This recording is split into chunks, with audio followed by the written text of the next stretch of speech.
Hello दोस्तों, मैं रंजन वर्मा। स्वागत है आपका अपने यूट्यूब चैनल ईडू टैलेंट पर। दोस्तों आइए देखते हैं बाल विकास एवं शिक्षा शास्त्र के अगले पार्ट को। ये हमारा 8वां पार्ट है। हमने टोटल 7 पार्ट अपलोड कर दिए हैं, प्लेलिस्ट में देख सकते हैं या फिर इसका लिंक डिस्क्रिप्शन बॉक्स में दे दिया जाएगा, वहाँ से आपको सभी वीडियोज़ प्राप्त हो जाएंगे। तो हमें उम्मीद है कि आपको ये बाल विकास एवं शिक्षा शास्त्र का जो सीरीज़ चल रहा है वो बहुत ही पसंद आ रहा होगा और बहुत ही आनंद से आप लोग इसे पढ़ रहे होंगे। तो चलिए देखते हैं पहले प्रश्न को। पहला प्रश्न हमारा इसका है, मैस्लो के अभिप्रेरणा सिद्धांत को कहा जाता है। मैस्लो के अभिप्रेरणा सिद्धांत को क्या कहा जाता है? इसको कहा जाता है आवश्यकता का सिद्धांत। ये पहला विकल्प सही हो जाएगा। मैस्लो के अभिप्रेरणा सिद्धांत में शारीरिक सिद्धांत नहीं है, दृढ़ इच्छा शक्ति भी नहीं है, अंतर्निहित का सिद्धांत भी नहीं है। आवश्यकता का सिद्धांत एकदम सही हो जाएगा। दूसरा क्वेश्चन है इसका, डाल्टन विधि का जनक किसे कहा जाता है? डाल्टन विधि का जनक किसे कहा जाता है? तो डाल्टन विधि का जनक कुमारी हेलन पार्क हर्स्ट को कहा जाता है। इसे आपको याद रखना होगा। डाल्टन विधि के जनक को कुमारी हेलन पार्क हर्स्ट इनको कहा जाता है। तीसरा नंबर है इसका, सीखने का वक्र। सीखने का वक्र क्या होता है? सीखने की प्रगति के सूचक हैं। बिल्कुल सही। सीखने का वक्र का मतलब सीखने की प्रगति के सूचक, यानी कि लगातार सीख में कितना परिवर्तन हुआ है, कितना प्रगति हुआ है, इसको दिखाने के लिए हमें वक्र की आवश्यकता होती है। तो ये पहला विकल्प सही हो जाएगा। सीखने की मौलिकता बिल्कुल नहीं। सीखने के गत्यात्मक स्वरूप के सूचक, ये भी नहीं होगा। सीखने की रचनात्मकता के सूचक, ये भी नहीं होगा। पहला विकल्प हमारा सही हो जाएगा। चौथे वाले क्वेश्चन को देखेंगे। प्रेरणा का वही संबंध उपलब्धि से है जो अधिगम का से है। तो प्रेरणा का संबंध उपलब्धि से और अधिगम का संबंध किससे होगा? तो इसमें होगा बोध से, क्योंकि प्रेरणा का मतलब उपलब्ध कराना यानी उपलब्धि होना, और अधिगम का मतलब होता है बोध कराना। पांचवा क्वेश्चन है, निम्नलिखित में से स्मरण करने की कौन सी विधि है? तो स्मरण करने की कौन सी विधि होती है? मिश्रित विधि सही हो जाएगा। विचार साहचर्य विधि, ये भी हमारा विकल्प सही है। मतलब ये और भी दोनों, ये सी विकल्प सही हो जाएगा, क्योंकि मिश्रित विधि और विचार साहचर्य विधि ये दोनों होता है स्मरण करने की विधियाँ। छठा नंबर देखेंगे। मनोवैज्ञानिक थायरनडाइक ने व्यक्ति को किस आधार पर बांटा है? थायरनडाइक ने व्यक्ति को किस आधार पर बांटा है? विकल्प को देखेंगे। चिंतन व कल्पना शक्ति के आधार पर, बिल्कुल सही। थायरनडाइक ने चिंतन व कल्पना शक्ति के आधार पर व्यक्ति को बांटा है। प्रभुतापूर्ण व अधीनस्थपूर्ण के आधार पर, बिल्कुल गलत। स्वतंत्रता व निर्भरता के आधार पर, यह भी नहीं होगा। उपयुक्त में से कोई नहीं, ये तो होगा ही नहीं। सातवां नंबर, वृद्धि को प्रभावित करने वाले कारक हैं। वृद्धि को कौन कौन से प्रभावित करते हैं? पर्यावरण, बिल्कुल सही। स्वास्थ्य भी प्रभावित करते हैं, आहार भी, मतलब कि ये सभी, ये चौथा विकल्प सही हो जाएगा। इसमें वृद्धि को प्रभावित करने वाले सभी कारक हैं, पर्यावरण भी हैं, स्वास्थ्य भी हैं, आहार भी हैं। आठवां नंबर देखेंगे। निम्नलिखित में से कौन सा वाद बच्चों को अपना ज्ञान स्वयं निर्माण करने का अवसर प्रदान करता है? इसमें कौन सा वाद बच्चों को अपना ज्ञान स्वयं निर्माण करने का अवसर प्रदान करता है? तो ये रचनावाद। रचनावाद मतलब बच्चे खुद रचना करके उसको सीखते हैं, तो ये बच्चों में ज्ञान स्वयं निर्माण करने का अवसर प्रदान करता है। 9वां नंबर है, विकास के परिप्रेक्ष्य में समय के साथ होने वाले परिवर्तनों में निम्नलिखित में से क्या शामिल है? विकास के परिप्रेक्ष्य के समय में के साथ होने वाले परिवर्तनों में निम्नलिखित में से क्या शामिल है? तो रूप, ये भी शामिल होगा। दर भी शामिल है, यानी रेट जिसे कहते हैं।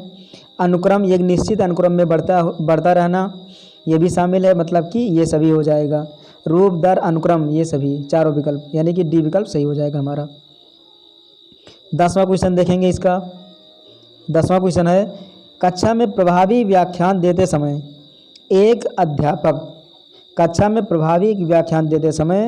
एक अध्यापक सार्थक शारीरिक हाव भाव को समावेशित करता है। बिल्कुल सही। सार्थक शारीरिक हाव भाव को समावेशित करता है। इसका मतलब ये हुआ कि जिस हिसाब से पैसेज आएगा, जो भी वर्ड आएगा, उसको उसी हिसाब से अपने शरीर को हमें ढाल लेना है। मतलब जो हमारा फेस एक्सप्रेशन होता है, जिसे हम हाव भाव कहते हैं, उसको उसी वर्ड के अनुसार ढालते रहना है। तो ये कक्षा एकदम प्रभावी हो जाएगा, बच्चों को ज़्यादा समझ में आएगा। व्याख्यान स्थल पर स्थैतिक बना रहता है। गलत। डी नंबर है, ध्वनि की तीव्रता और तरीके में परिवर्तन करता है, ये भी नहीं होगा, जिसमें जो विकल्प है बी वाला एकदम सही है। 11 नंबर, मीडिया का एक उदाहरण जो अधिगमकर्ता को प्रत्यक्ष प्रस्तुतिकरण के द्वारा अधिगम में सहायक होता है। मीडिया का एक उदाहरण जो अधिगमकर्ता को प्रत्यक्ष प्रस्तुतिकरण के द्वारा अधिगम में सहायक होता है, कौन सा? शैक्षिक टेलीविज़न, बिल्कुल सही। शैक्षिक टेलीविज़न इसका सही हो जाएगा, बिल्कुल। शैक्षिक प्रसारण गलत। ओवरहेड प्रोजेक्टर बिल्कुल नहीं, टेलीफोन भी नहीं होगा। जो शैक्षिक टेलीविज़न है वो एकदम सही हो जाएगा। 12 नंबर देखेंगे, निम्नलिखित में से कौन सा संकेत बच्चों में दृष्टिबाधिता की समस्या सूचित नहीं करता? दृष्टिबाधिता की समस्या सूचित नहीं करता, कौन सा? दिशा निर्देश के अनुकरण में समस्या, बिल्कुल सही हो जाएगा ये। दिशा निर्देश के अनुसरण में जो समस्या होती है वो दृष्टिबाधिता की समस्या सूचित नहीं करता है। उदासी सूचित कर देगा, क्योंकि इसमें पता चल जाएगा। ठोकर लगने का भय भी, दूरी मापने में असमर्थता, इन सब कारणों में पता चल जाएगा कि बच्चे दृष्टिबाधित हैं, जबकि ये वाले में सूचित नहीं करता है।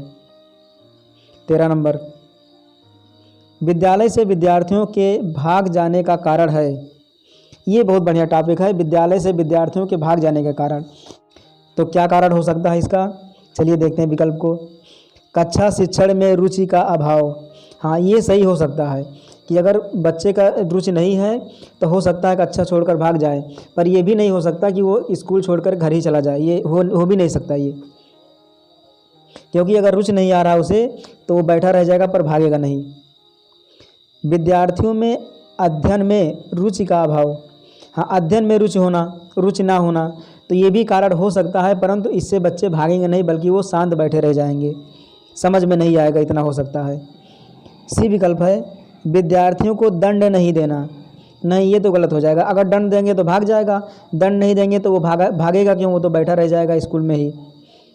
डी नंबर, समस्या के प्रति शिक्षकों की निर्दय अभिवृत्ति, ये बिल्कुल सही है। ये वाले और बी वाले की अपेक्षा जो डी विकल्प है एकदम बिल्कुल सही हो जाएगा, क्योंकि बच्चे में जो समस्या होती है, पढ़ने ना पढ़ने की समस्या, कुछ भी हो सकता है, इसके प्रति अगर शिक्षक निर्दयी वृत्ति करेंगे, मतलब उसको ज़्यादा मारेंगे पीटेंगे या कुछ डांट फटकार लगाएंगे तो बच्चे परेशान होकर के, प्रताड़ित होकर के क्या करेंगे, वो विद्यालय से भाग जाएंगे। तो ये सबसे बड़ी समस्या है विद्यालय छोड़ने का। 14 नंबर देखेंगे इसका, आपको शिक्षक दिवस पर कुछ विद्यार्थियों ने एक बधाई पत्र भेजा है, आप क्या करेंगे? कुछ नहीं करेंगे, जी नहीं, प्रतिक्रिया तो देना ही हमें, तो ये गलत हो जाएगा। उन्हें धन्यवाद देंगे, बिल्कुल सही। अगर बच्चे ने बधाई पत्र दिया है तो उनको धन्यवाद देना बनता है, उससे इसका मनोबल बढ़ेगा। उन्हें पैसों की बर्बादी नहीं करने के लिए बोलेंगे, बिल्कुल नहीं, ये उसका मनोबल दबाने के बराबर है। उसको, बच्चों को ऐसा नहीं बोल सकते हम कि पैसे को बर्बादी कर रहे हो। हाँ बच्चे पैसे की बर्बादी कर तो रहे हैं, पर ऐसा बोलने से बच्चा का मनोबल कम हो जाएगा। उन्हें बदले में शुभकामनाएं देंगे, हाँ शुभकामनाएं भी दे सकते हैं, परंतु धन्यवाद देना ज़्यादा उचित होगा। 15 नंबर है, विद्यार्थियों में श्रम की स्फूर्ति का विकास करने के लिए क्या करना चाहिए? विद्यार्थियों में श्रम की स्फूर्ति का विकास करने के लिए शिक्षक अपने ही श्रम में प्रवृत्ति दिखाएगा, ये नहीं हो सकता। शिक्षक श्रम के महत्व पर व्याख्यान करेगा, हाँ ये सही हो सकता है श्रम के महत्व पर, परंतु इसमें दिया है कि विद्यार्थियों में श्रम की स्फूर्ति का विकास करने के लिए। सी नंबर है, समय समय पर विद्यार्थियों को श्रम करने का अवसर देना पड़ेगा, बिल्कुल सही। जब बच्चे श्रम करने के लिए अवसर पाएंगे तभी वो अपना उसमें योगदान दे पाएंगे और उनकी श्रम की स्फूर्ति का विकास हो सकेगा। 16 नंबर देखेंगे, अपने विद्यार्थियों को समझने के लिए एक शिक्षक में अच्छी जानकारी होनी चाहिए। किस प्रकार की अच्छी जानकारी होनी चाहिए? बाल मनोविज्ञान की, जी बिल्कुल। अगर बाल मनोविज्ञान की जानकारी होगा तभी शिक्षक बच्चों के बारे में अच्छी से समझ सकते हैं और उनको अच्छे से समझा सकते हैं। बच्चों को समझने की प्रवृत्ति की, बिल्कुल बच्चों को समझने की प्रवृत्ति भी होनी चाहिए। विषय वस्तु के प्रति विद्यार्थियों के मत की, बिल्कुल सही। ये भी पता होना चाहिए कि बच्चे किस प्रकार के विषय वस्तु को पसंद करते हैं, यानी कि उपर्युक्त सभी, ये उपर्युक्त सभी डी विकल्प सही हो जाएगा। 17 नंबर है, शिक्षण आव्यूह शिक्षण विधि से अधिक व्यापक होता है। बिल्कुल सही। जो शिक्षण आव्यूह होता है वो शिक्षण विधि से ज़्यादा व्यापक होता है, कम व्यापक नहीं होगा।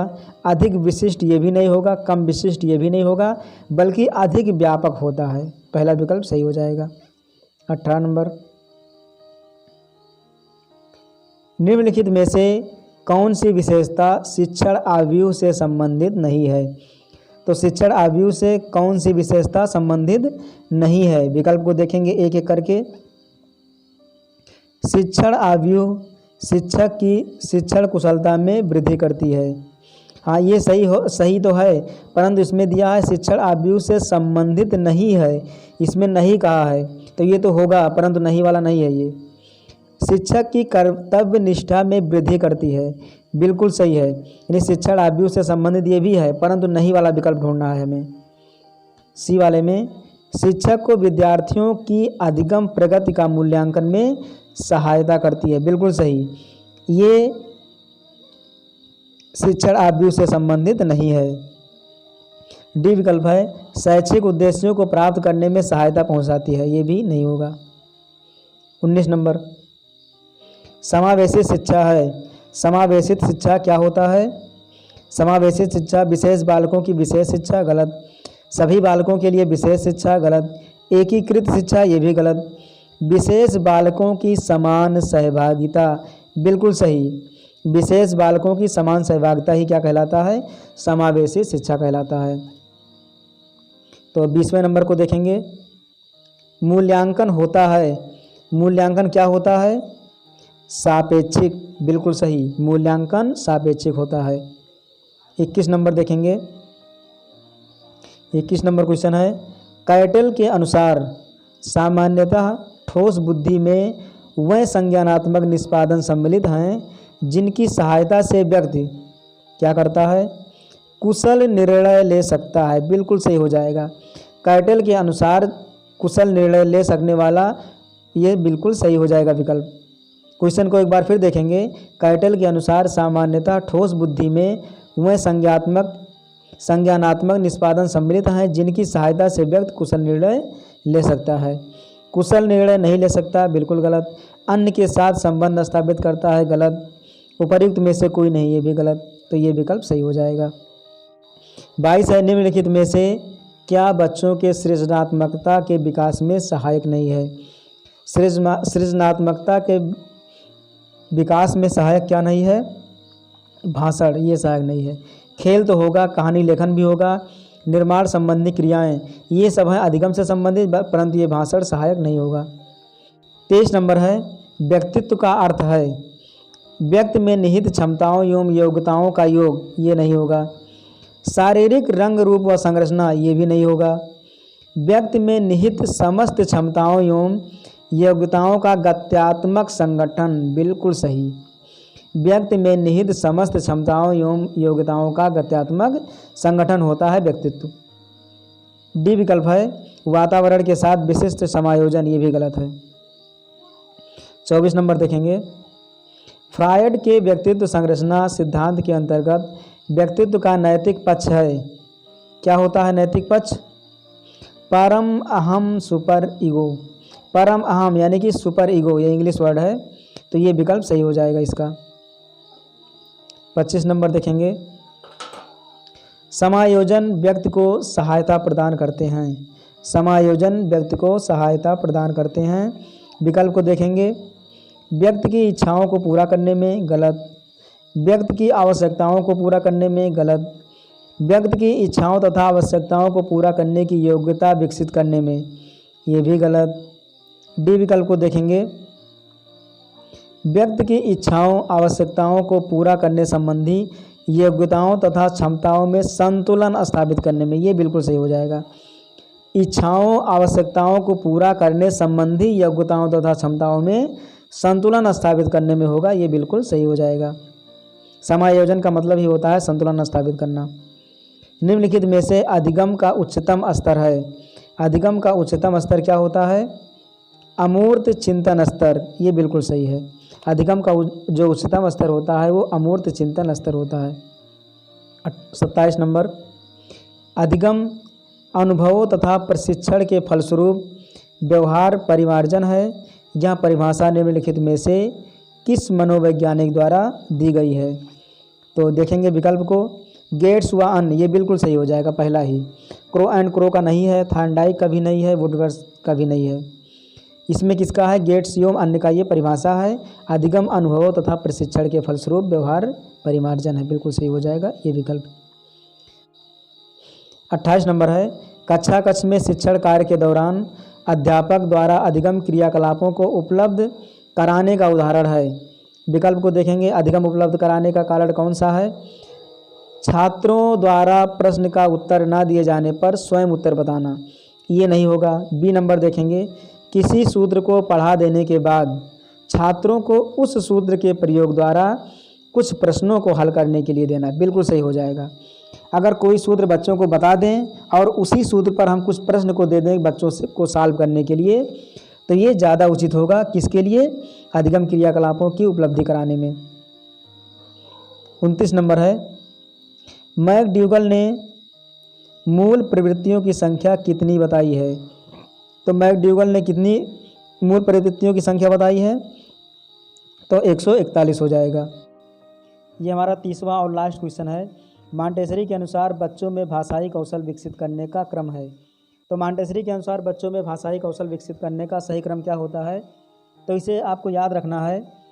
पहले होता है सुनना, सुनना यानी कि यल से आता है लिसन।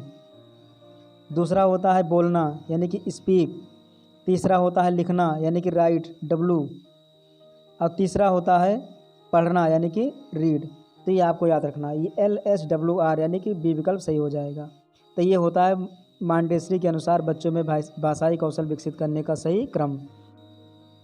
तो बस आज के लिए इतना ही। बने रहिए हमारे साथ लगातार। वीडियो को अंत तक देखने के लिए बहुत बहुत धन्यवाद। अगर वीडियो पसंद आया हो तो प्लीज़ लाइक करें, शेयर करें, कमेंट करें। और अभी तक हमारे चैनल को सब्सक्राइब नहीं किए हैं तो कृपया करके सब्सक्राइब कर लें। तो धन्यवाद जुड़ने के लिए।